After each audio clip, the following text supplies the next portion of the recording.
আজ আপনাদেরকে ঘুরে দেখাবো মোগলমারি বৌদ্ধ বিহার, যা ভারতের পশ্চিমবঙ্গ রাজ্যের পশ্চিম মেদিনীপুর জেলার দাঁতন থানার অন্তর্গত একটি গ্রাম, যার নাম মোগলমারি। কলকাতা বিশ্ববিদ্যালয়ের পুরাতত্ত্ব বিভাগের অধ্যাপক অশোক দত্তের নেতৃত্বে 2003 সালে প্রথম খনন কার্য শুরু হয়। যেখানে খনন কার্যটি হয় সেটি একটি ইটের ঢিপি ছিল। স্থানীয়দের মতে এই ঢিপিটি সখী সেনের ঢিপি বা শশী সেনের ঢিপি নামে পরিচিত ছিল। খনন কার্যের ফলে ষষ্ঠ ও দ্বাদশ শতাব্দীর একটি বৌদ্ধ মঠ আবিষ্কৃত হয়।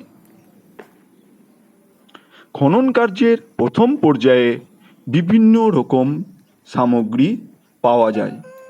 তাদের মধ্যে অন্যতম হল রাজা সামাচার দেবের মিশ্র ধাতুর মুদ্রা, স্বর্ণলোকেট ও মুকুট, বৌদ্ধ দেবদেবীর ব্রোঞ্জ ভাস্কর্য, আরও অনেক কিছু।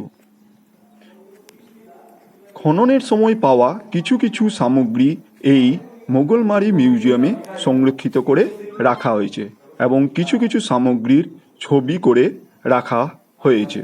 যে সমস্ত সামগ্রী এখানে রাখা হয়েছে তাদের মধ্যে অন্যতম হল নকশাযুক্ত ইট, ধূসর রঙের মৃৎপাত্র, লোহিত রঙের মৃৎপাত্র, আরও অনেক কিছু। 2006-07 সালে আরও গভীরে খনন কার্য শুরু হয়। এই খনন কার্যের ফলে ফুল, পশু ও মানুষের ছবি আঁকা একটি দীর্ঘ দেওয়াল লক্ষ্য করা যায়, যেখানে 7টি স্তর লক্ষ্য করা যায়। এই খনন কার্যের ফলে প্রাপ্ত একটি গুরুত্বপূর্ণ সামগ্রী হল স্লেট পাথরের নির্মিত একটি বৌদ্ধ মূর্তি। 2012-13 সালে আরও একবার খনন কার্য হয়। তখন দেওয়ালগুলিতে বৌদ্ধ কেন্দ্রিক নানা রকম ছবি দেখতে পাওয়া যায়। এখানে প্রাপ্ত মূর্তি ও অন্যান্য সামগ্রীগুলিতে গুপ্ত ও মধ্যগঙ্গ অঞ্চলের ভাস্কর্যের প্রভাব দেখা যায়। চ্যানেলটি সাবস্ক্রাইব করে পাশে থাকবেন।